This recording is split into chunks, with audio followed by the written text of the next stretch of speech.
বাচ্চাদের আবদারে আমি বানিয়েছিলাম চিকেন গন্ধরাজ চটপটা। তো চলুন আজ আমি সেটা শেয়ার করব।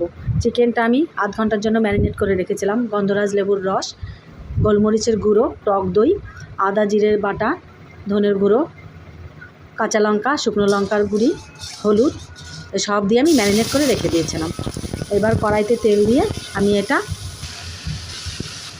মাংসটা দিয়ে কষিয়ে নেব। দেখুন, এটা রান্না করার কোনো ঝামেলা নেই। স্বাদ মতো চিনি, নুন সেটাও দিয়ে দিলাম, কাঁচা লঙ্কা। দেখুন, ভালো করে নাড়াচাড়া করতে হয়, তবে গন্ধরাজের লেবু রসটা কিন্তু মাস্ট, এটা দিতেই হবে। আমি বাচ্চারা আলু পছন্দ করে, আলুটা ভেজে আগেই রেখেছিলাম, সেই আলুটাও দিয়ে দিলাম। কষানো হয়ে গেছে, পাশে ফুটিয়ে রাখা জল, সামান্য জল দিয়ে দিলাম। এবার নাড়াচাড়া করে নিলাম, 2-4টে কাঁচা লঙ্কাও দিয়েছি গোটা।